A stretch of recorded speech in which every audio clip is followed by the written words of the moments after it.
buenas tardes.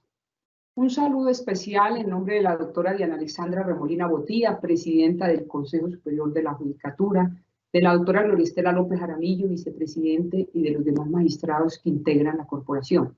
Bienvenidos a esta quinta videoconferencia denominada Reflexión del juez penal en torno al rol en la prevención del daño antijurídico por privación injusta de la libertad, capacitación que hace parte del ciclo de conferencias en prevención del daño antijurídico en la Administración de Justicia. El objetivo de la formación judicial con enfoque en la prevención del daño antijurídico es el brindar herramientas conceptuales para contribuir con el continuo mejoramiento de la Administración de Justicia, fomentando siempre una cultura de la prevención del daño antijurídico en la labor judicial, y, por supuesto, también que sensibilizando al servidor frente al impacto que tiene su labor, su responsabilidad de cara precisamente a lo que se denomina la responsabilidad estatal. Por ello, estudiaremos el rol del juez penal en la prevención del daño antijurídico, específicamente en lo referente a la privación injusta de la libertad.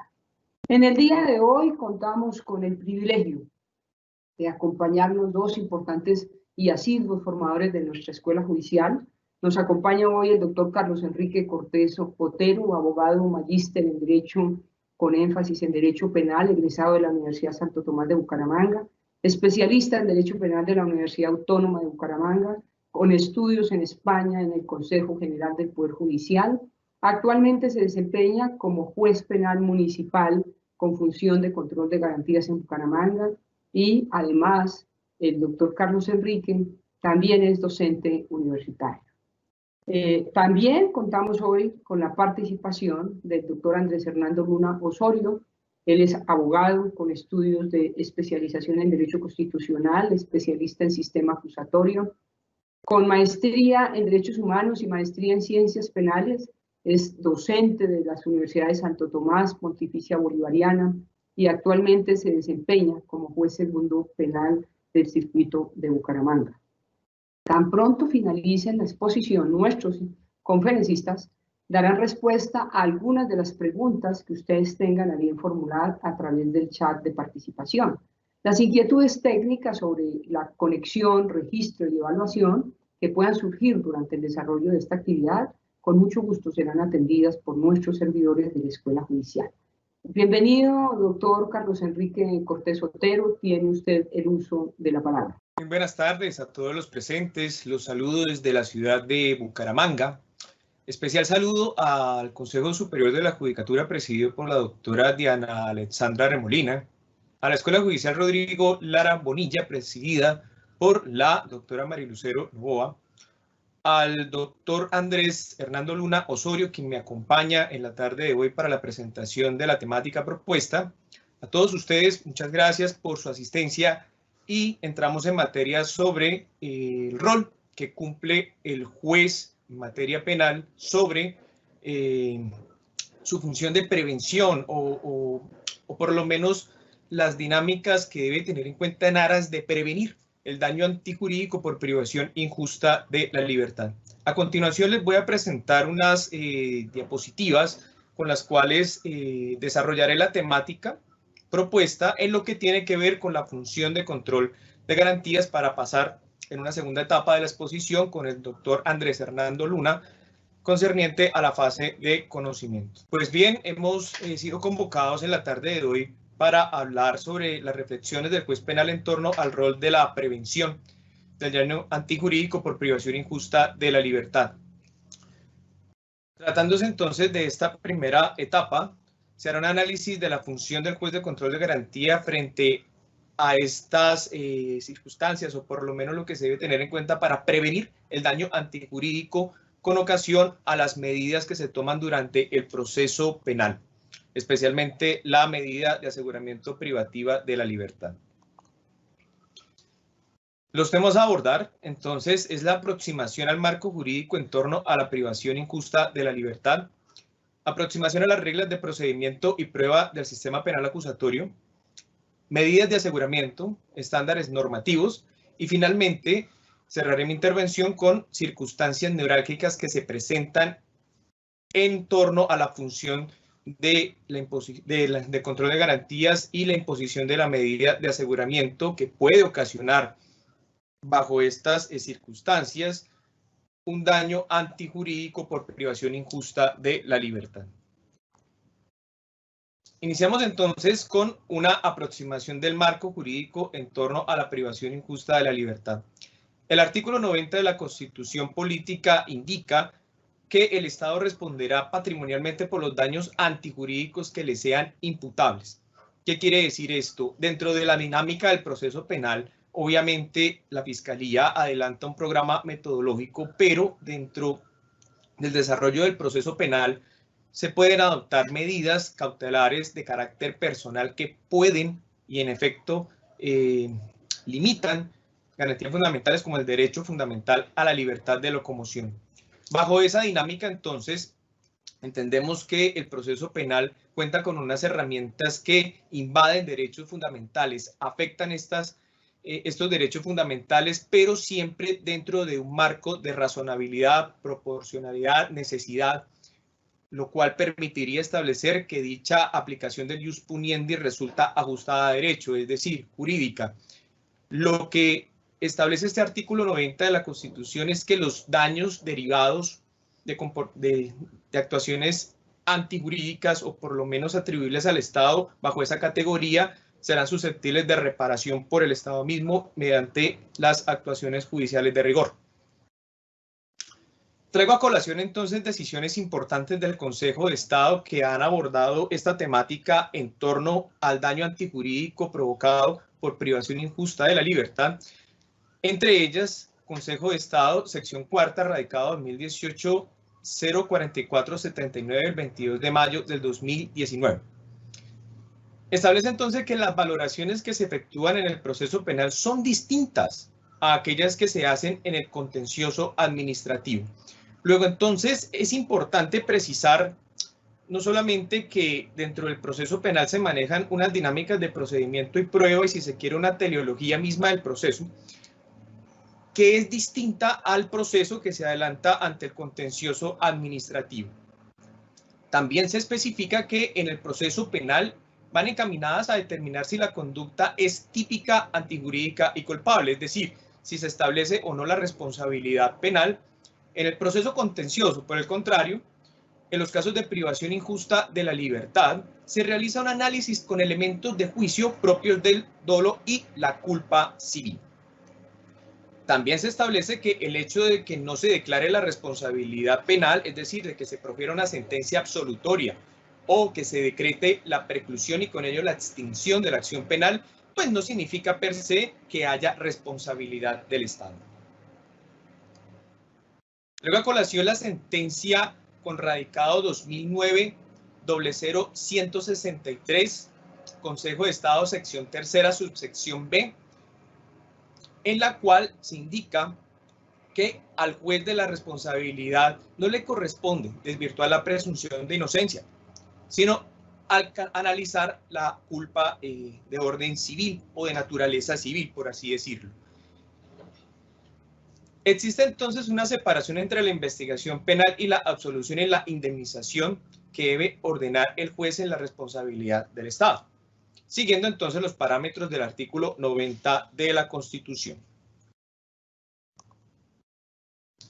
Igualmente, la Corte Constitucional en sentencia C-037 de 1996 establece, dentro del análisis de exequibilidad de la ley estatutaria de la Administración de Justicia, en el artículo 65, ley 270 de 1996, en cuanto a la responsabilidad del Estado, que el Estado responderá patrimonialmente por los daños antijurídicos que le sean imputables, causados por la acción o la omisión de sus agentes judiciales. Sin embargo, dentro de esta dinámica, la Corte Constitucional declara exequible el artículo, pero especificando que no se hace alusión a la responsabilidad del Estado a través de sus agentes judiciales por falla en el servicio como título de imputación único. Ello no excluye ni podrá excluir la aplicación del artículo 90 superior mediante otros mecanismos de imputación. El principio contemplado en el artículo superior citado, según el cual todo daño antijurídico del Estado, sin importar sus características, ocasiona la consecuente reparación patrimonial, en ningún caso puede ser limitado por una norma de inferior jerarquía. Obliga a una interpretación mucho más amplia. En igual sentido, el artículo 68 de la Ley 270 de 1996 contempla la privación injusta de la libertad, precisamente haciendo énfasis en el derecho que le asiste a las personas privadas injustamente de ese derecho fundamental a la reparación de perjuicios. En la sentencia de unificación 072 del 2018, la Corte Constitucional nuevamente aborda el artículo 90 de la Constitución Política e indica que no establece un régimen de imputación estatal específico. Esto en atención a que debe ser o establecerse entonces que la agencia estatal encargada de la fase de investigación y juzgamiento hayan incurrido en un comportamiento tal que haya producido con ocasión a sus funciones un daño antijurídico, dejando a salvo los demás supuestos constatables a la hora de definir la responsabilidad.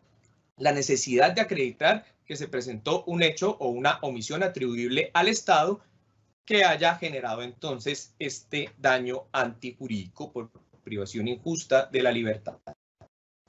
En ese orden de ideas, dicha sentencia ratifica el mandato del artículo 90 superior, haciendo énfasis igualmente en el artículo 65 de la Ley Estatutaria de la Administración de Justicia, especificando que la responsabilidad del Estado en el ámbito judicial precisamente se enmarca dentro de la comprobación o corroboración de un daño antijurídico, entiéndase que el ciudadano no esté en el deber de soportar.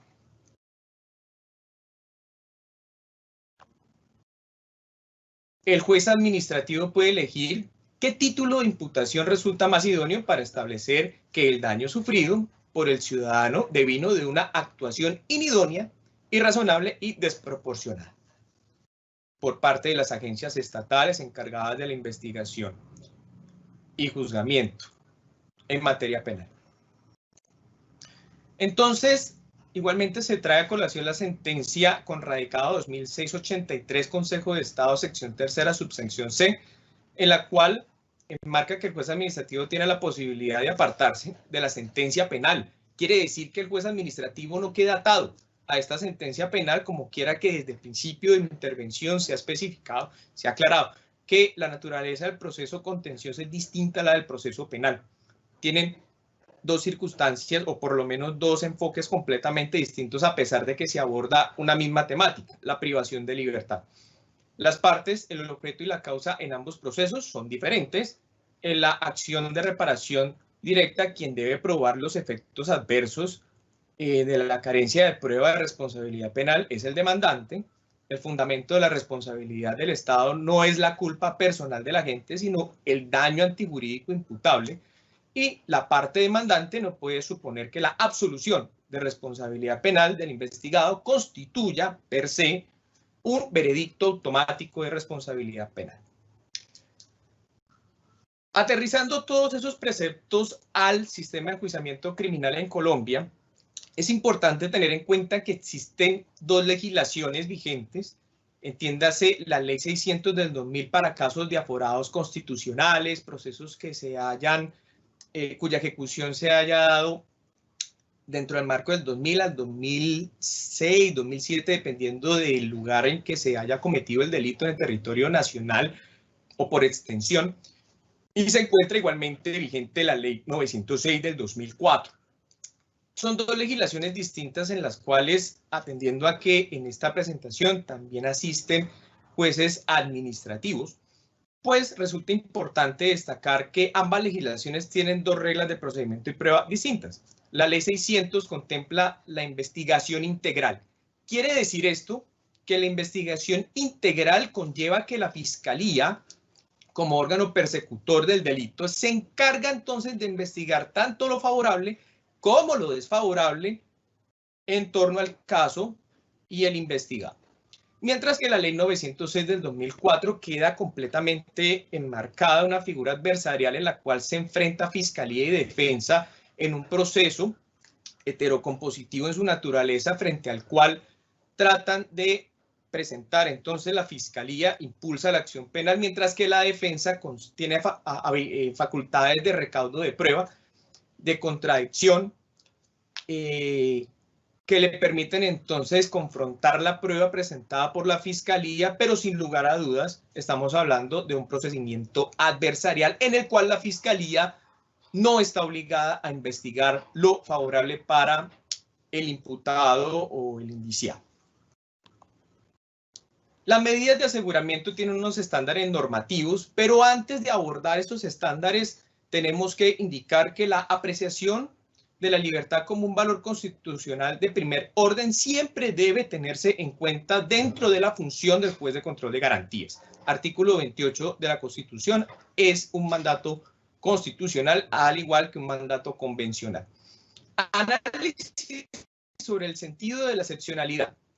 Se trata entonces de una carga que debe soportar el ciudadano. Si bien es cierto, los índices de detenciones preventivas en Colombia son significativos, lo importante es que se tenga en cuenta siempre que la privación de libertad debe ser excepcional. Tiene una reglamentación rígida, exigente, que permite entonces establecer unos controles sustanciales y además formales para la imposición de una medida de aseguramiento y la valoración de la presunción de inocencia frente a la necesidad del encarcelamiento preventivo. Es una circunstancia que obviamente siempre ha reñido dogmáticamente con la naturaleza misma de la detención, pero siempre se presenta entonces esta pugna entre la presunción de inocencia de cara a los fines estatales. Debe resolverse entonces cuando se imponga una medida de aseguramiento la prevalencia de estos fines estatales sobre la libertad del investigado sin que se afecte su presunción de inocencia, la cual se encuentra entonces incólume hasta que se profiera una sentencia o decisión judicial de cierre que la declare respetando las garantías fundamentales. ¿Cuál es el trasegar de una medida de aseguramiento? ¿Qué debe tener en cuenta el juez de control de garantías al momento de decidir la solicitud de imposición de medida de aseguramiento? Iniciamos entonces con la individualización o identificación del imputado. Se trata entonces de un mandato legal conferido en el artículo 128 adjetivo, en el cual se hace énfasis en la necesidad de que la Fiscalía logre individualizar principalmente y, si es posible, si le es factible, conforme al marco temporal de la actuación, identificar a la persona que ha sido privada de la libertad o frente a la cual ya se ha iniciado un proceso penal mediante formulación de imputación o traslado del escrito de acusación. Sin embargo, es un deber que no puede desconocer el ente acusador. Se hace una anunciación del delito, se llama entonces una calificación jurídica que en principio se ha comunicado en la formulación de imputación o se dio a conocer en el traslado del escrito de acusación, frente a la cual el juez de control de garantías tiene facultades de control material. Quiere decir que si los elementos recaudados, si esto atendiendo al paso siguiente, inferencia razonable de autoría o participación, no se encuentran entonces acompasados o encajan a la calificación jurídica, el juez de control de garantías puede declararlo de esa manera, de adoptar la decisión que en derecho corresponda. Se exponen entonces los hechos jurídicamente relevantes. Es importante decantar los hechos que son de contexto, los hechos que narran actuaciones investigativas, de los hechos jurídicamente relevantes, que son aquellos que fundamentan la formulación de cargos presentada por la Fiscalía. Es lo que la Fiscalía debe comprometerse a probar conforme a la calificación jurídica. Son esos hechos y no otros hechos que permitan o que conlleven a la dilación de la audiencia, para posteriormente hacer una relación de los elementos materiales probatorios, evidencia física e información legalmente obtenida que soportan y sirven de base para la inferencia razonable. Inferencia conforme a lo establecido en el artículo 308 del Código de Procedimiento Penal. Inferencia, entiéndase como una aproximación primaria a la posible autoría o participación del investigado frente a un delito o una conducta típica que reviste entonces unas características primigenias de delito. La inferencia razonable debe conllevar entonces al paso siguiente de la necesidad de la medida. Se pretende entonces imponer una medida de aseguramiento. Existen tres fundamentos o razones constitucionalmente válidas conforme a nuestro derecho interno, la Constitución Política, artículo 250 superior, artículo 306 y subsiguientes de la Ley 906 del 2004, dos de carácter procesal, una categoría de carácter extraprocesal. Encontramos como en de carácter procesal la obstrucción a la justicia y el peligro o riesgo de fuga. Mientras que de carácter extraprocesal podemos encontrar el peligro para la comunidad y el peligro para la víctima. Son fines constitucionalmente válidos conforme al derecho interno. Sin embargo, se han presentado igualmente observancias importantes por parte de la Corte Interamericana de Derechos Humanos, en la cual indica que se ha abusado de la figura de la medida de aseguramiento en torno a la prevención del delito como riesgo de reincidencia o peligro para la comunidad. Es importante dejar esto en constancia, pero hasta el momento se tiene como un fundamento válido para imposición de medida de aseguramiento en el Estado colombiano. Se justifica la urgencia de la medida de aseguramiento. Quiere decir ello conforme a lo reglado en el artículo 306 del Código de Procedimiento Penal o la sentencia C695 del 2013, que esta medida de aseguramiento no puede postergarse en el tiempo, debe imponerse en el momento en que se solicita, o de lo contrario se pone en grave riesgo o peligro estos fines constitucionales ya referidos. Se hace entonces una escogencia de la medida de aseguramiento. Quiere decir ello que el juez, conforme al plexo normativo con el que cuenta en el artículo 307 del Código de Procedimiento Penal, tiene dos categorías de medidas. Unas, las privativas de la libertad, entiéndase en centro carcelario o en el domicilio del imputado, y también se cuentan con medidas no privativas de la libertad. Hay que hacer entonces, dentro de la solicitud, debe observarse el análisis que hace la Fiscalía o inclusive la víctima que se encuentra facultada para pedir la medida de aseguramiento en torno a la insuficiencia de las medidas no privativas de la libertad conforme a lo reglado en el artículo 308, parágrafo segundo del Código de Procedimiento Penal. Dentro del análisis normativo, y esto es a tener en cuenta, esto dentro de ese análisis de la necesidad de la medida, debe descartarse desde el principio las medidas de aseguramiento no privativas de la libertad para ahí sí entrar a analizar las medidas invasivas del derecho fundamental, para posteriormente hacer el debido juicio de proporcionalidad atendiendo a la necesidad de idoneidad y proporcionalidad en sentido estricto de la medida de aseguramiento. Traigo a colación sobre este punto, sobre el test de proporcionalidad, la sentencia C318 del 2008 de la Corte Constitucional en cuanto a la gradualidad de las medidas de aseguramiento. El plexo de posibilidades para el aseguramiento de los fines del proceso, que va desde la privación de la libertad en establecimiento carcelario o en la residencia del imputado, pasando por otra serie de medidas de aseguramiento, deben observar entonces su idoneidad y debe optarse por aquella que resulte menos gravosa, pero suficiente, idónea para salvaguardar el fin constitucionalmente válido alegado. Encontramos igualmente la sentencia C695 del 2013, que indica que los presupuestos fácticos para la medida de aseguramiento deben ser claros, precisos y unívocos. Esto es, deben excluir cualquier ambigüedad previsible y deben abstenerse de hacer generalizaciones. Hace énfasis en el test de proporcionalidad y que resulta importante dentro de la argumentación y fundamentación de la medida en aras de preparar entonces un marco argumentativo, jurídico, lo suficientemente sólido para sustentar la imposición de la medida de aseguramiento. Encontramos unas circunstancias neurálgicas. La preclusión absolución por ausencia de participación en el delito investigado suele abordarse dentro del juicio de autoría penal y bajo esa dinámica generaría la inadecuada aplicación del juicio de autoría, la derivación de un daño antijurídico por privación injusta de la libertad. Se presenta entonces cuando no se hace una debida valoración probatoria. Nótese entonces que estas circunstancias hacen referencia a una labor investigativa que en principio adelanta la Fiscalía en la Ley 906 del 2004 bajo la figura del programa metodológico.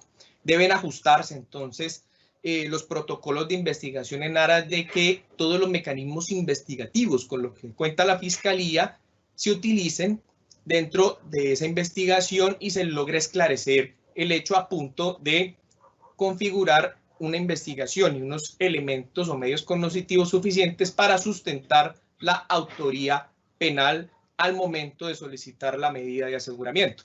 Igualmente, en cuanto al juicio de imputación penal, hace referencia a el indiciado en cuanto a la comisión del delito. Nuevamente se trata de un tema probatorio en el cual es importante también respetar garantías fundamentales, escuchar al investigado, que también resulta menester no solamente por la posibilidad con la que él cuenta y las facultades entonces de poder ser escuchado en el proceso penal, sino que además porque es un mandato que indica el artículo 8 de la Convención Americana de los Derechos Humanos o el artículo 14 del Pacto Internacional de Derechos Civiles y Políticos, además del ordenamiento local. Hablamos de la ley penal, artículo 8 de la ley 906 del 2004.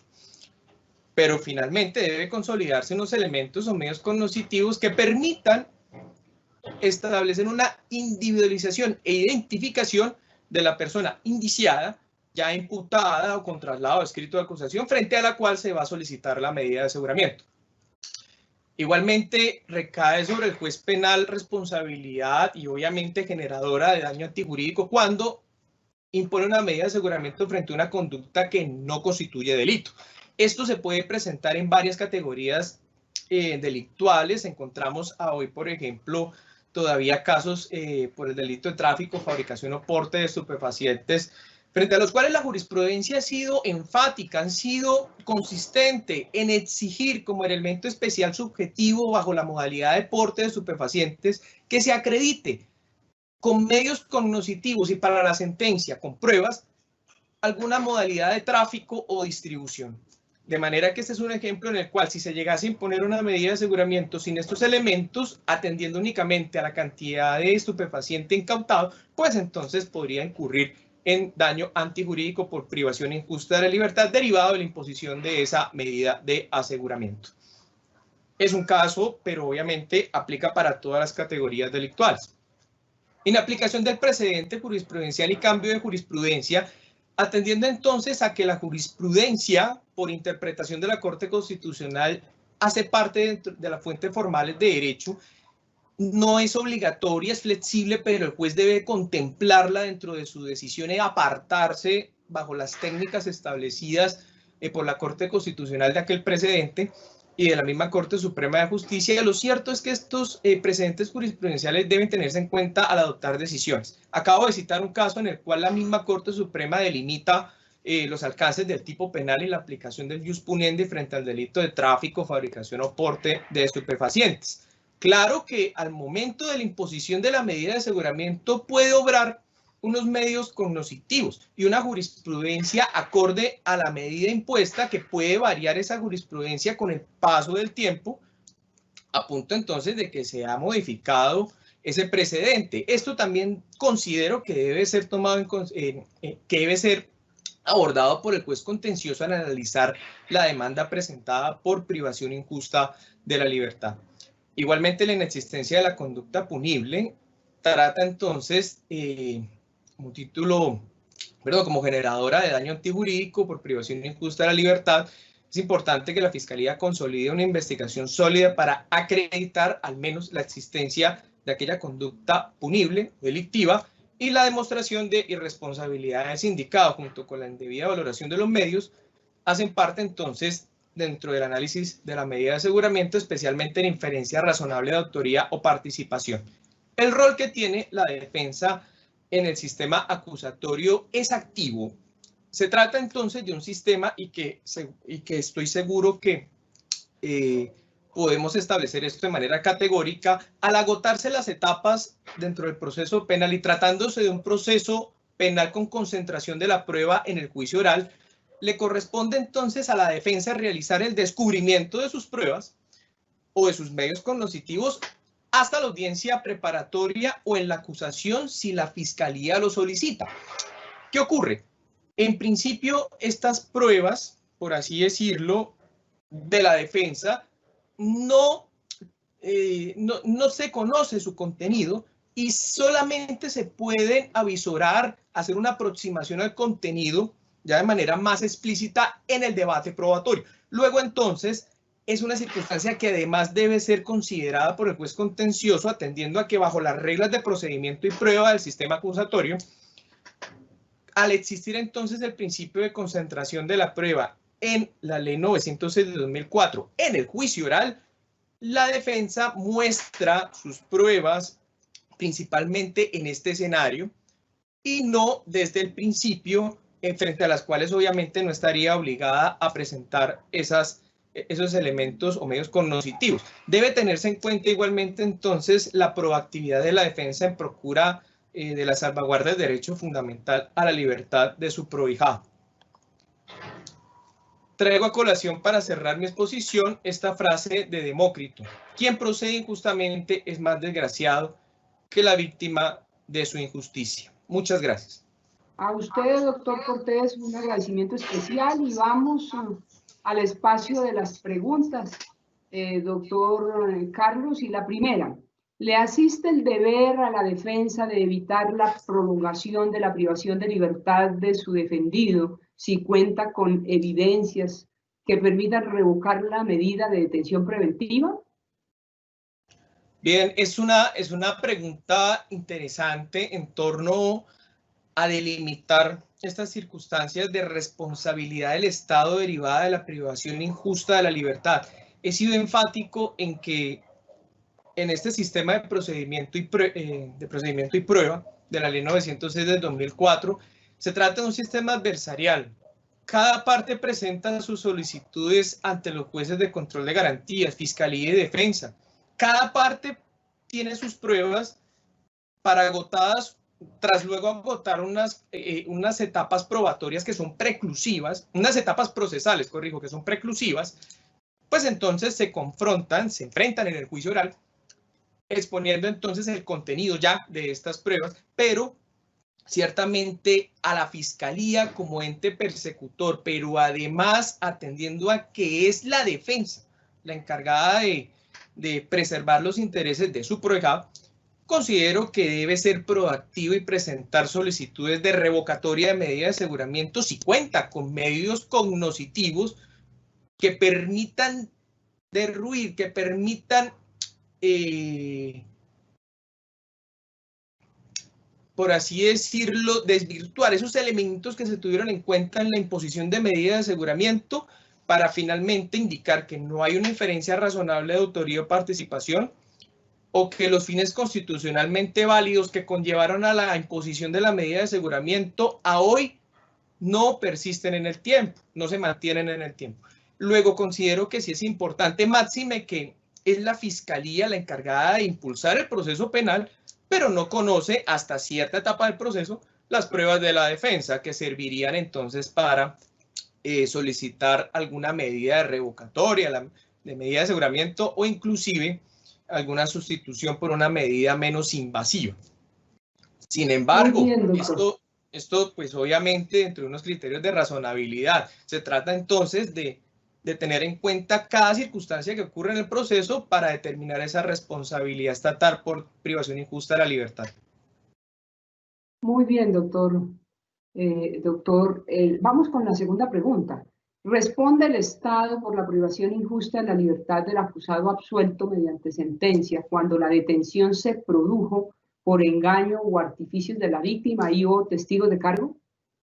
Doctor Precisamente esta es una dinámica que se presenta, no puedo decir que sea una constante dentro del sistema acusatorio, pero la fiscalía sabe que en algunos casos, al tratarse de un proceso que se contempla la concentración de la prueba en el juicio oral. En muchas ocasiones, inclusive la misma víctima presenta una versión que sirvió para la imposición de una medida de aseguramiento, pero que al paso del tiempo y precisamente en la práctica de ese testimonio de la víctima en el juicio oral, cambia su versión. Habrá que entonces analizar por parte del juez de conocimiento, pero esto ocurre, por ejemplo, en algunas categorías delictuales, por traer a colación un caso de violencia intrafamiliar.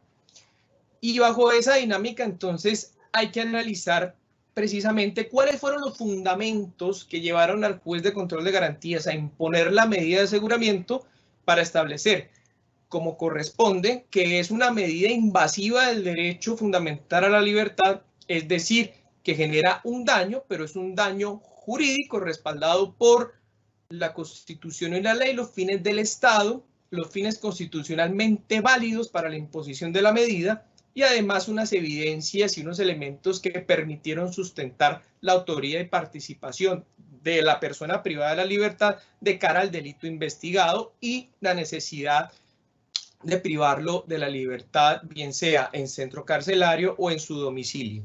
Muchas gracias, doctor Cortés, por su disertación, y por cuestiones de tiempo vamos a darle el uso de la palabra al doctor Andrés Hernando Luna. Le damos la bienvenida al doctor y tiene el uso de la palabra. Cuánto gusto a todos asistentes a esta presentación, servidores públicos de la rama judicial, actores externos, compañeros jueces, empleados, servidores de manera general. Gracias por su tiempo y la posibilidad de poderles compartir algunas ideas acerca de esta importante temática. Yo provengo de la ciudad de Bucaramanga. Como juez penal del circuito, mi intención es ofrecer una panorámica acerca de cuál es el rol del juez para evitar privación injusta de la libertad como daño antijurídico y posible responsabilidad estatal. Agradezco a la señora presidenta del Consejo Superior de la Judicatura, doctora Diana Alexandra Remolina Botía, la creación de estos espacios de manera sinérgica y mancomunada con la doctora Marilucero Novoa Moreno, directora de la Escuela Judicial Rodrigo Lara Bonilla. Y por último, agradecer a mi compañero, amigo, colega, el doctor Carlos Enrique Cortés, pues en realidad el agradecimiento es muy sincero porque permite abarcar una temática ya de manera muy concreta. Creo que abarcó toda la discusión actual en sede de garantías y me abre el camino, un puente muy sencillo para acudir a la temática que les quiero poner de presente hoy. El rol del juez penal con función de conocimiento o de conocimiento y también del juez de ejecución de penas y de medidas de seguridad frente a la privación injusta de la libertad. Es decir, ¿cuál es el enfoque o el abordaje que debe realizar el juez al momento de tener a su cargo, su conocimiento, un asunto con persona privada de la libertad? ¿Por qué aquello es tan delicado? ¿Por qué es tan importante? ¿Por qué es prevalente? ¿Por qué tiene preferencia sobre otros asuntos? Pues bueno, nosotros ya podemos respondernos esas preguntas. Es una persona sobre la cual pesa una medida de aseguramiento en la cual hay unos términos para cumplir unos plazos razonables.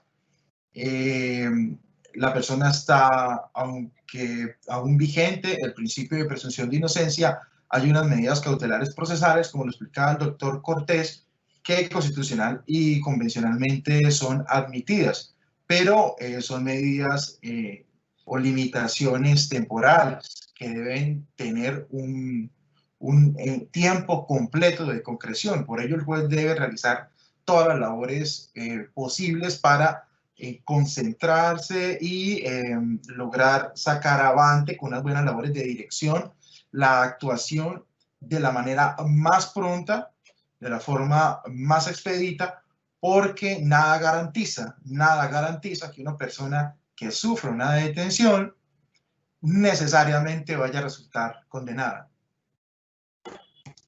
Bien, entonces vamos a tocar estas temáticas. Como se dan cuenta, son temáticas muy concretas. La primera temática son cuáles son los eventos de privación injusta de la libertad ante el juez de conocimiento. Vamos a ver que una es cuando la persona sentenciada ya viene detenida, la otra cuando la persona sentenciada no ha sido detenida, es privada de libertad en el sentido del fallo, y el último momento de decisión de fondo, una providencia que ejecutoriada cobre la firmeza necesaria para que se estudie en el contencioso como una falla, es la preclusión con una persona o procesado que estuvo detenido o está detenido. En estos eventos no es que necesariamente al momento de la sentencia el procesado esté detenido. Puede que así haya estado detenido y actualmente esté en libertad por una sustitución de una medida no privativa o por vencimiento de término. De todas formas, al momento de resolver la situación, es un análisis histórico de la situación jurídica en la cual se encontraba. Segundo evento son algunos casos de privación injusta de la libertad en la fase ejecutiva de la pena. Nosotros sabemos que la fase de ejecución de pena es una fase algunas veces vista con cierto, no sé, como sin sabor o desdén, tal vez por considerarse o como si consideró mucho tiempo, como una fase administrativa.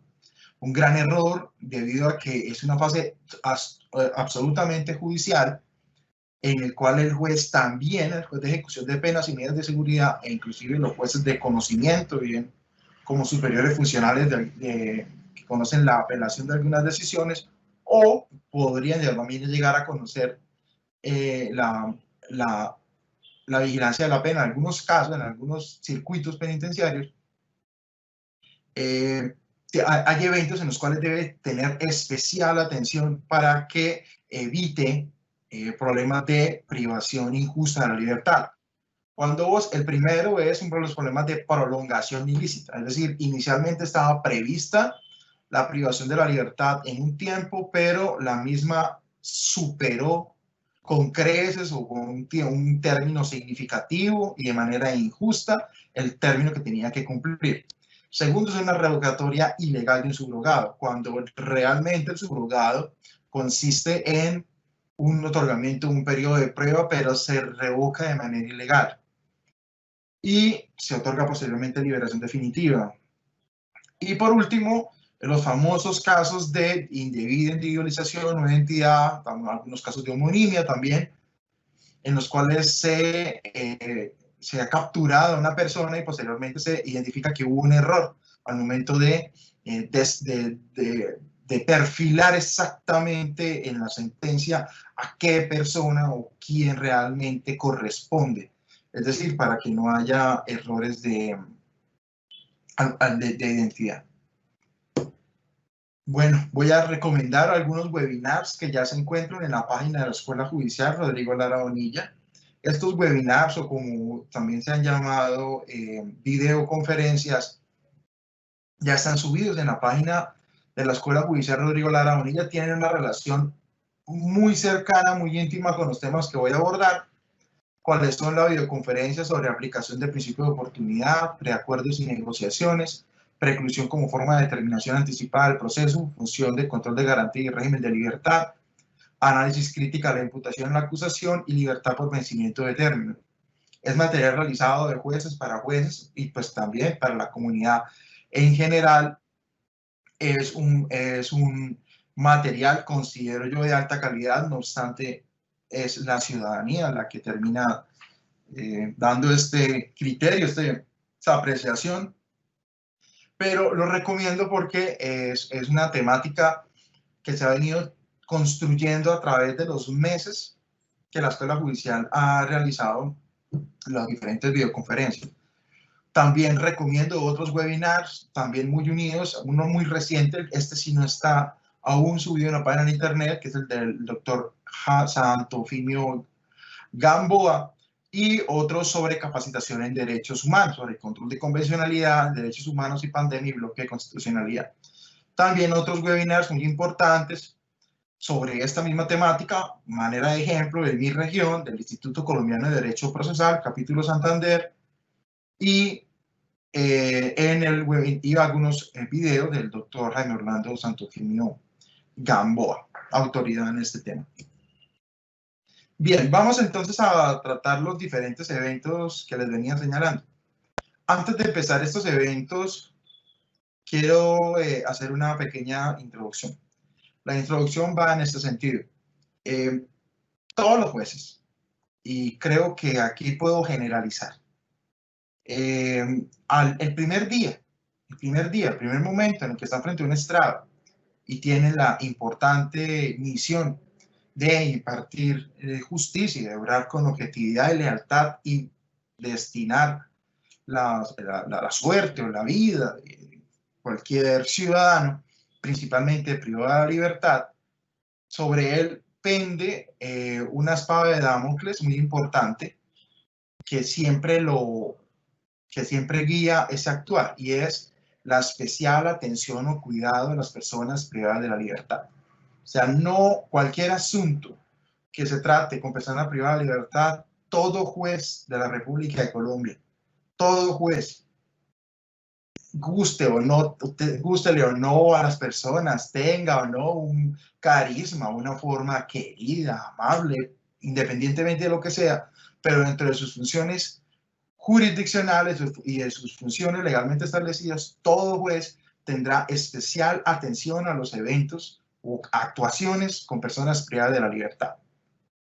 Esta especial atención hace reflexionar al juez de mirar con todo cuidado, con mayor escrutinio, con un máximo rigorismo, que toda la actuación, que todo el procedimiento se lleve de forma no solo ágil, no solo eficiente, no solo eficaz, continua, sino que invita a los actores a que muestren lo mejor de sí, a que la fiscalía exhiba la mejor propuesta o postulación, a que la defensa realice la mejor actuación que pueda destinar. Está controlando diariamente todo este proceder. Direcciona el caso de una manera correcta, lo agenda de común acuerdo, crea reglas.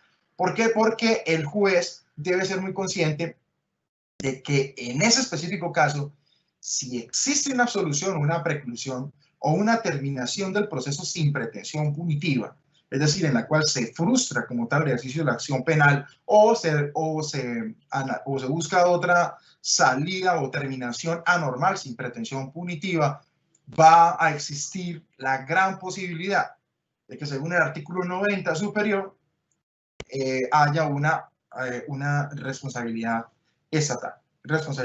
Independientemente del régimen, sabemos que hay una discusión y no ha sido resuelta después de la sentencia de Seguí del 2018, acerca de que si un régimen totalmente objetivo o subjetivo depende de caso concreto, como dice el doctor Santofimio, que los jueces estamos para fallar y determinar la justiciabilidad en cada caso concreto. Entonces quería hacer esta introducción porque realmente que el juez es muy preocupado en estos asuntos cuando hay persona privada de libertad, y yo lo que quiero exponer o lo que quiero presentar de manera sinceramente muy básica, o sea, nada de eso tiene pretensión académica ni enciclopédica. Es una exposición muy sencilla donde hay eventos donde puede existir privación ilegal, injusta de la libertad, cómo poderlo prevenir, cómo poderlo avisorar y cómo ello puede ocurrir. Entonces, el primer momento es ante el juez de conocimiento, el juez custodiador. Primer escenario es cuando se va a emitir una absolución, pero el acusado se encuentra detenido. Es decir, un juez de garantías impuso una medida de aseguramiento privativa de la libertad consistente en detención. Bien puede ser en un establecimiento de reclusión, en otro lugar que designe el juez o en la residencia del acusado. En esos casos tenemos este escenario. Primero, el juez de control de garantías impone la medida de aseguramiento. Ya lo indicó el doctor Carlos Cortés con, creo yo, suficiente claridad los eventos y clases de medida de aseguramiento que proceden. En este caso, tenemos estos escenarios. El primero, que el juez de primera instancia profiere una absolución. Esa decisión puede quedar en primera instancia y en ese momento en firme. Generalmente ocurre cuando es de bulto, es evidente, es palmario que la persona del procesado es totalmente ajena a la comisión de la conducta, o cuando es grosera la forma como la realidad procesal se presenta, en el sentido de no tener ninguna vinculación el procesado con ese hecho. Entonces, eso sucede, sí sucede a menudo. La idea de los fiscales, muchos, no es apelar por apelar o siempre tener que apelar. Máximo que los fiscales en la ley 906 saben que generalmente la condena no es contra la Fiscalía General de la Nación, sino contra la rama judicial.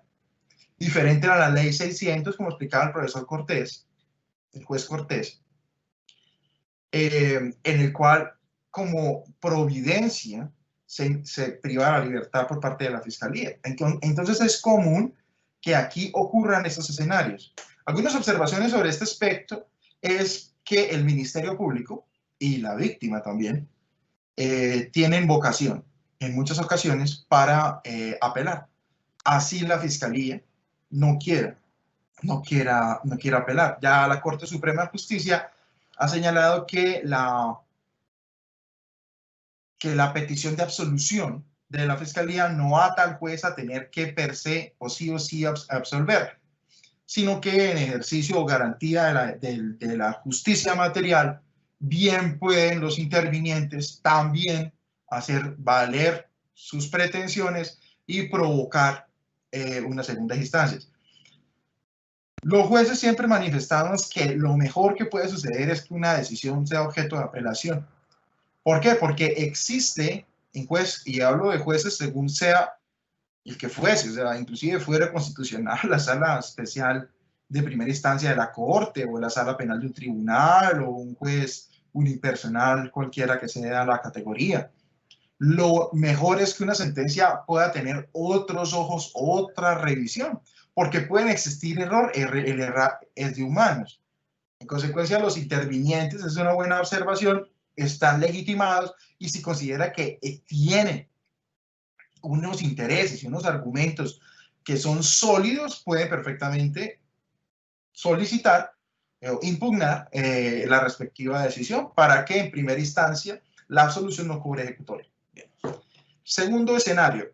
El segundo escenario es que el juez de garantías impuso la detención, pero el juez de primera instancia condena. Aquí hay que hacer una claridad para jueces administrativos, inclusive para algunos jueces penales o para el público en general. Cuando el juez emite su condena, que sería primero por medio del sentido del fallo, luego reflejada en el proferimiento de la sentencia, en ese momento cesa la medida de aseguramiento. Ahí ya no hay medida de aseguramiento. La distinción no es artificial. No solo no corre, no solo no corren los términos de vencimiento de términos de los artículos 317 y 317A del Código de Procedimiento Penal. Hay una nota que hacer, ¿no?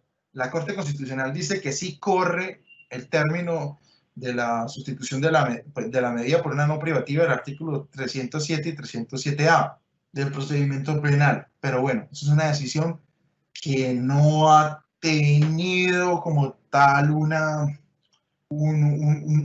mayor eco, ¿sí? Un mayor eco. Pero lo cierto es que, emitida la decisión del juez de primera instancia de condena, ya no existe medida de aseguramiento, existe cumplimiento de condena.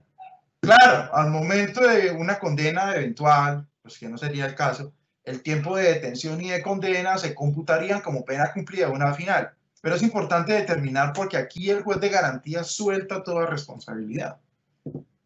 El juez de garantías, para efectos, por ejemplo, de una repetición, dice, mire, mi interregno, el cual yo respondo por la decisión jurisdiccional, es de aquí a acá, pero de aquí a allá es el juez de primera instancia el que está condenando. Eso es importante hacer esa aclaración, o sea, a capitalizar la relevancia de ese aspecto. Pero en este segundo escenario, el juez de segunda instancia, es decir, un juez colegiado, un tribunal, bien sea sala única, sala mixta, perdón, sala si sala única o sala penal, absuelve. En ese momento puede cobrar ejecutoria y esa decisión ya sería vinculante para el juez administrativo, para el juez contencioso. El tercer escenario, el juez de primera instancia condena y el juez de segunda instancia confirma la condena, es decir, condena de igual manera. Bien puede ser que confirme todos los aspectos o confirme algunos. Así hayan 5 delitos y confirme uno, condenó. De todas formas está condenando. O puede que diga lo condeno, pero por otros argumentos. Es discutible, pero varios tribunales afirman que es por otras razones. Digo que sí, es discutible porque tal vez la razón del tribunal de instancia no es volver a hacer todo el juicio, ¿no? Eso es un tema que actualmente está en discusión. Inclusive hay una nulidad muy reciente, hace unos meses, el Tribunal de Medellín o Antioquia, por ese aspecto, en el cual la apelación no genera la posibilidad de volver a estudiar todo de cuanto sea, sino de resolver exactamente los motivos de censura. Pero en este tercer momento, el órgano de cierre, que sería la sala de casación penal, y ojo que esto ocurre muy común, absuelve. Esto ocurre mucho, por ejemplo, actualmente con las reglas de producción de prueba y estándares probatorios en delitos de naturaleza sexual, ¿sí? En los cuales se ha hecho unas distinciones bien claras acerca del testimonio adjunto, la forma como se solicita, sus requisitos, que no puede suponerse, que la impugnación de credibilidad no genera prueba nueva, que los testimonios adjuntos se valoran y pueden no creerse a ninguno de ellos, el valor de la prueba de referencia admisible. Entonces, por estos errores, el órgano de cierre perfectamente puede dejar en firme esta decisión. Este es el primer escenario que quería comunicarles. El segundo escenario también en cabeza del juez de conocimiento es cuando profiere absolución del acusado que nunca ha estado detenido. ¿Cómo sucede esto? Bueno, sucede de esta manera. Primero, el juez de garantías nunca impuso medida de aseguramiento. Nadie se la solicitó, ni la víctima, ni la fiscalía, o sencillamente se abstuvo de imponer una medida de aseguramiento. Entonces, suceden 3 escenarios. El primer escenario, que el juez de primera instancia condene, pero el juez de segunda instancia absuelve. Miren que aquí se ve mucho más claro el hecho de que la condena del juez de primera instancia no es una medida de aseguramiento, porque jamás venía ninguna medida de aseguramiento. En realidad es el cumplimiento de la condena. Y el régimen que va a seguir es el de la pena. Por ejemplo, toda la solicitud de libertades condicionales es discutible, pero digamos tampoco es que sea un pecado solicitar una libertad condicional ante un juez de conocimiento en instancia, la resolvería el juez de primera instancia. La prisión domiciliaria por cabeza de familia, una sustitución. Pero bajo el entendido de que estamos hablando de pena. Y el juez de segunda instancia, el tribunal absuelve. Primer escenario. Segundo escenario, juez de primera instancia absuelve, el juez de segunda instancia condena, es decir, revoca la absolución, pero el órgano de cierre absuelve. También sucede. Máximo aún con el derecho de la doble conformidad o la impugnación especial, creado por la Corte Constitucional 2014, pero que es una lectura del Pacto Internacional de Derecho Civil y Político, en el cual en segunda instancia se puede impugnar especialmente la primera condena sin necesidad de un recurso tan grandilocuente o técnico elaborado como es la casación, sino una impugnación. Es como una especie de apelación, pero no es apelación, porque la apelación se reputa de la instancia, de la primera instancia. Esto es muy común, y el órgano de cierre, que en este caso sería la sala de casación penal, 9 magistrados, o bueno, el quórum correspondiente, absuelve. Tercer escenario, primera instancia condena, segunda instancia condena y órgano de cierre absuelve. Bien, en todos estos eventos, entonces estamos viendo motivos de absolución en los diferentes escenarios o formas como puede llegar ante el juez contencioso para que el juez tenga un mapa, una idea de cómo fue los ires y venires o la forma como lo mismo se trazó. ¿Cuáles son las clases de absoluciones que existen? Decimos que existen por 3 clases de absoluciones, 3 grandes grupos de absoluciones. El primer gran grupo es por la aplicación del principio de duda razonable. Este principio, que es un principio que también proviene del Pacto Internacional de Derechos Civiles y Políticos, señala que frente a toda duda que no logre al juez convencerlo luego de su análisis crítico de las pruebas, luego de hacer un análisis pormenorizado de cada medio de prueba y en conjunto de los mismos, según las reglas de la sana crítica, las reglas de la experiencia, reglas de lógica, reglas de técnica o ciencia, el juez no logra poder convencerse o tener la certeza acerca de que este evento sucedió.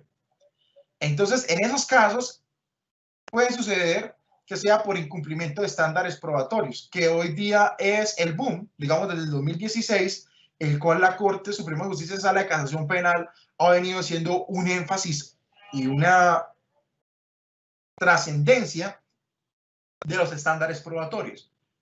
¿A qué me refiero con estándar probatorio? El estándar probatorio es una explicación de una regla de producción, de aducción y producción de una evidencia, de su incorporación en el juicio y la capacidad de rendimiento de la misma. No todo lo que llegue como fuere, el juez lo puede interpretar de toda manera o de toda forma, de forma libre. Existen restricciones, son como una especie de, no quiero decir tarifas, pero sí son unas restricciones. Por ejemplo, una declaración anterior puede que diga mucho, puede que diga una entrevista y diga quién fue el que lo hizo, pero si no fue incorporada como prueba de referencia, no es prueba de referencia. Y si se incorpora como prueba de referencia, no sirve solita para condenar, no sirve. Necesita o prueba directa o prueba indirecta, es decir, los indicios. Pero el indicio no se crea de cualquier forma, otro estándar probatorio. El indicio debe tener un hecho indicador debidamente probado, una regla de la experiencia cierta, verdadera, no traída de la malicia o de la malicia indígena, ¿sí? No, realmente algo comprobable y que ocurra realmente con frecuencia.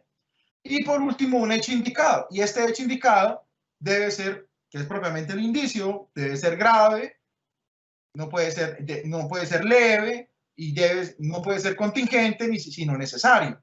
Y la unión de esos indicios junto con la prueba de referencia podrían llegar a algún grado de convencimiento. Estos son algunos estándares, ¿no? Obviamente no estoy agotando el tema, pero quiero señalar que si se hace una lectura de la norma en sí mismo, usted no lo extrae así tan fácil. Ha sido un desarrollo jurisprudencial y teórico que ha influido dentro de la actuación. Entonces, el principio de aplicación de duda razonable puede darse por el incumplimiento de estos estándares o porque sencillamente no se alcanza el grado de verosimilitud exigido. Algunas veces sí hay indicios, sí hay algunas pruebas criticables, pero usted dice, yo no le creo a este testigo, realmente se contradijo mucho, es inverosímil lo que hizo, cómo pudo haber escuchado, cómo llegan 2 minutos allá, cómo pudo haber estado allá si otro lo vio en otro lugar, pero mire esta foto, pero mire la hora, pero mire estas muestras, esos hallazgos, no, o sea, imposible, a mí no me logra convencer, y el juez lo expresa, ¿sí? El otro es por errores procesales, generalmente por errores de postulación de fiscalía y dirección de jueces. Entonces, si una imputación errónea, una imputación sin hechos puede conllevar a una absolución. La última tesis de la Corte desde noviembre del año pasado es que genera nulidad. Pero, vuelvo a decir, pero eso está sujeto a apreciaciones. Porque habría que ver qué clase de error o cómo fue. O si es que realmente no se puede crear una hipótesis fáctica. O sea, habría que hilar fino, aunque la Corte ha dicho que la tesis actual es de decretar nulidad y no de absolver, tal vez para evitar esta clase de fallas estatales que estamos analizando. Otros problemas de congruencia. Si la Fiscalía pidió un delito que no es tan grave, pero prueba uno más grave, yo no puedo condenar por el más grave.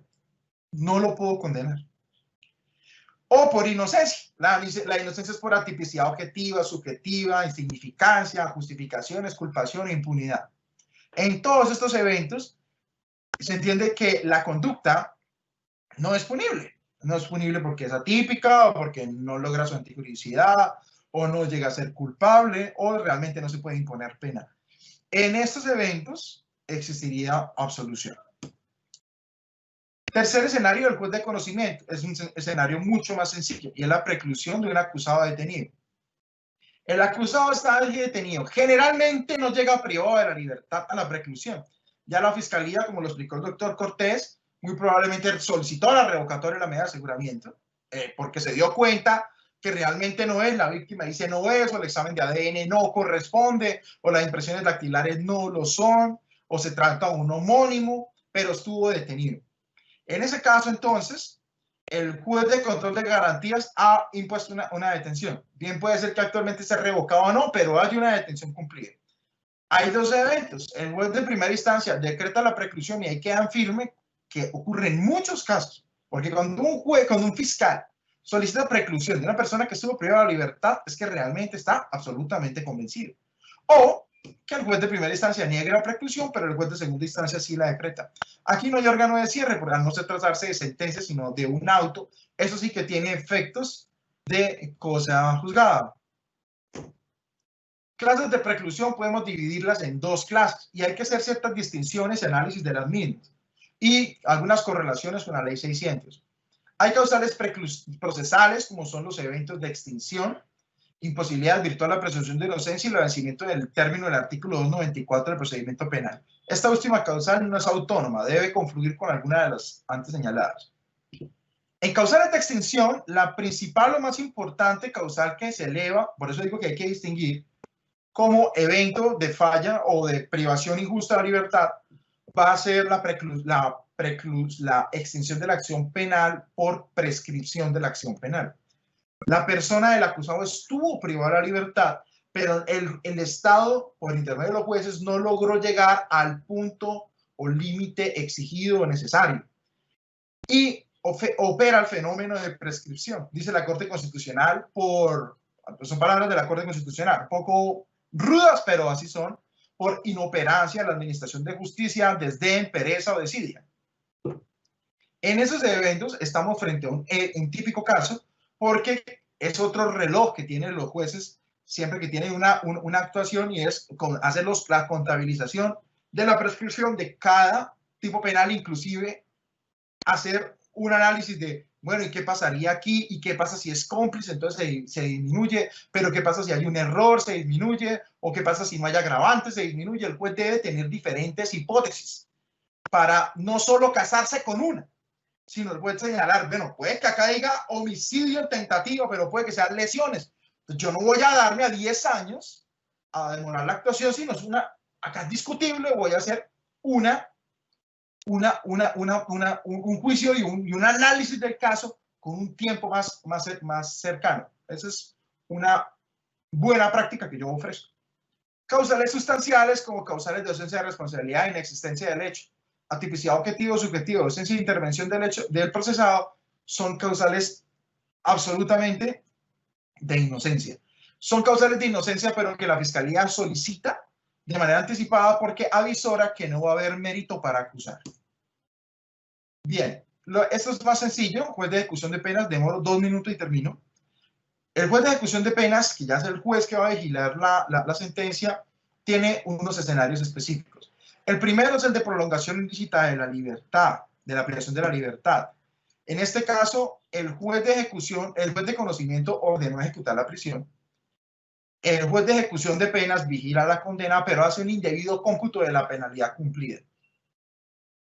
¿Por qué? No suma detenciones anteriores, no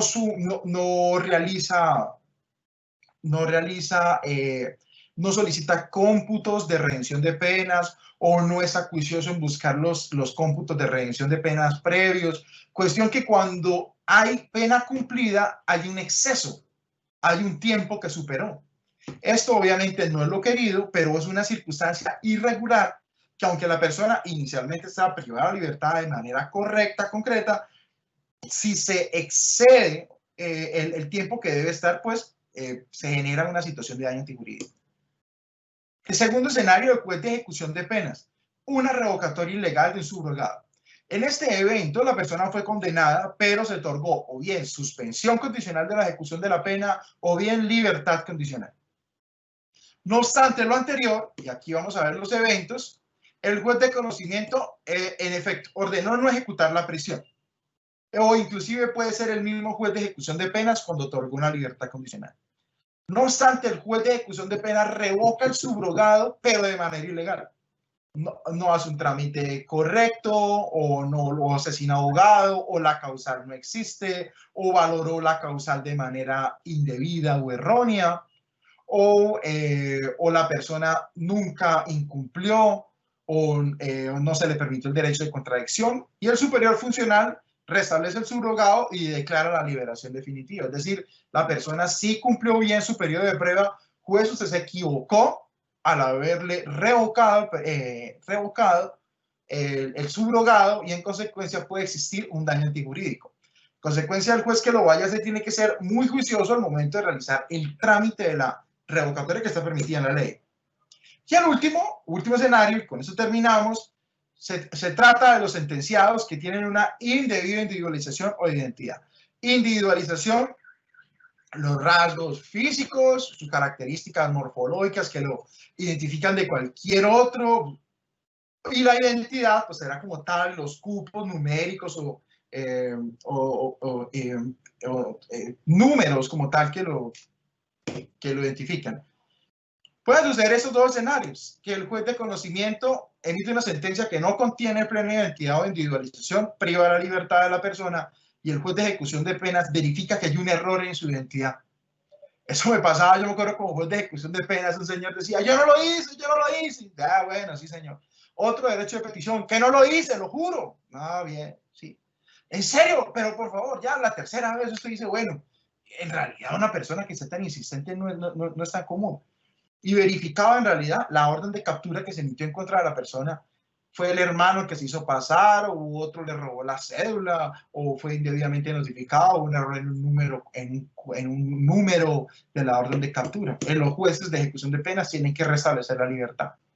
Devolver la actuación para que el juez de conocimiento sentencie al que corresponde, pero a esa persona, a ese tercero que no tiene nada que ver en esa relación, se tiene que restablecer su libertad. También sucede es que el juez de ejecución de penas prive la libertad, es decir, la privación de la libertad del mismo juez, pues pasa lo mismo, el juez se da cuenta y es el mismo juez el que restablece la libertad de la persona que es totalmente ajena a esa actuación.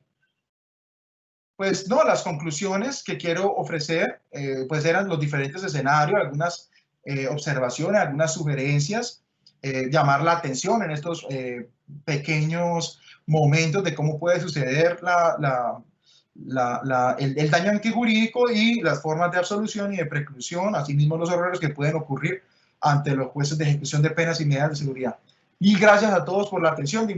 Disculpen la demora, la tardanza, me pasé un poco en el tiempo. Muchas gracias. Muchas gracias a usted, doctor Andrés Luna, por su interesante disertación. Vamos al espacio de las preguntas.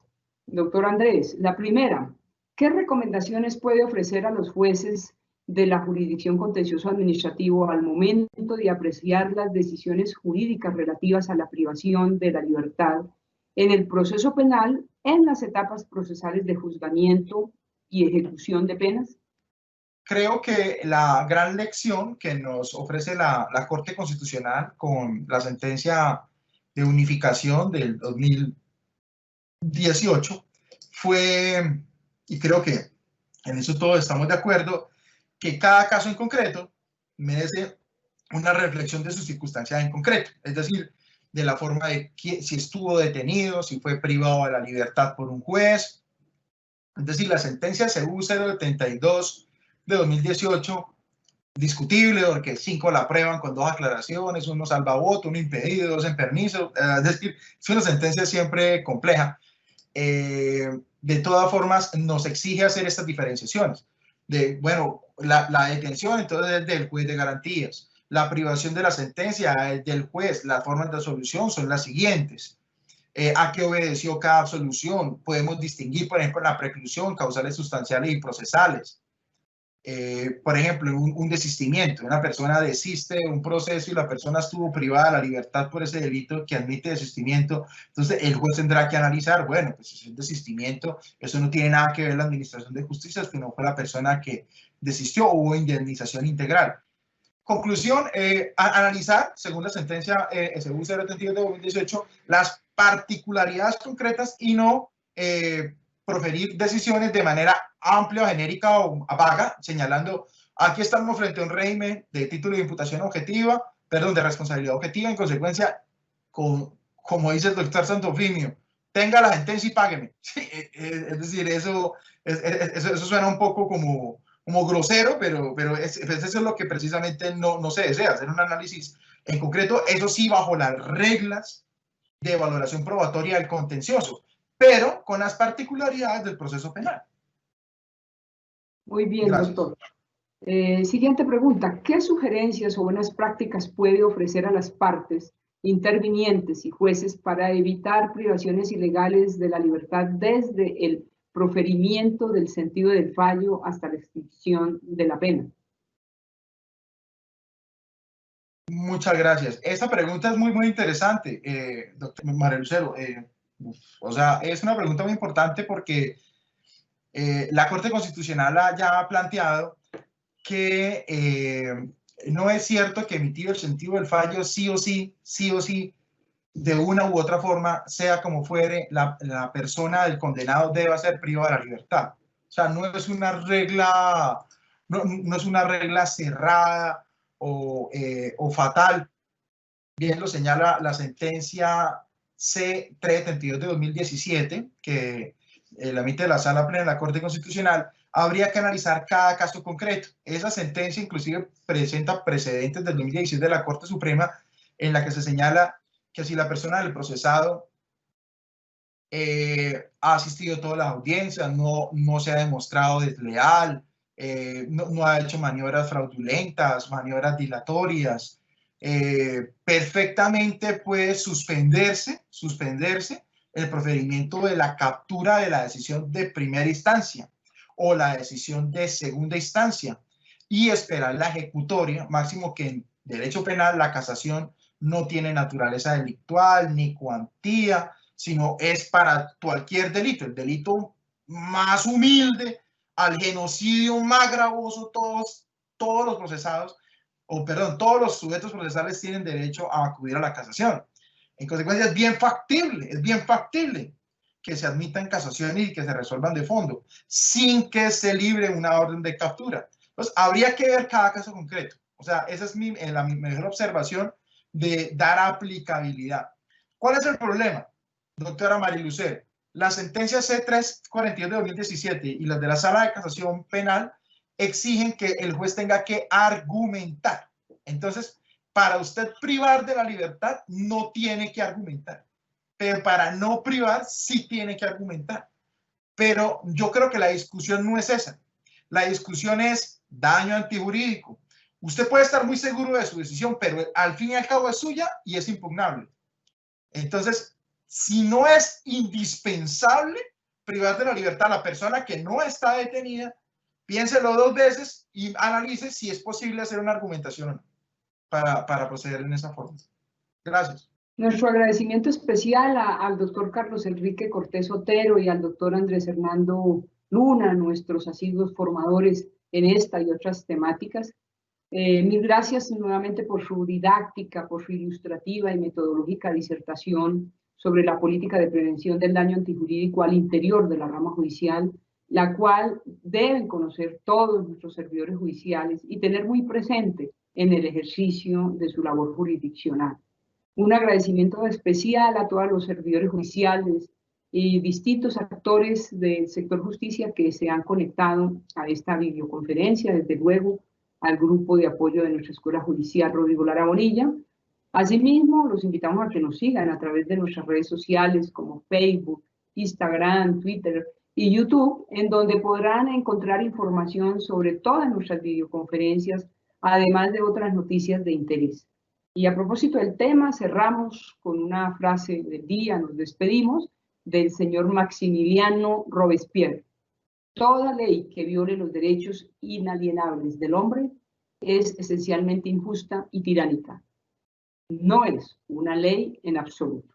Feliz tarde para todos y para todas. Muchas gracias.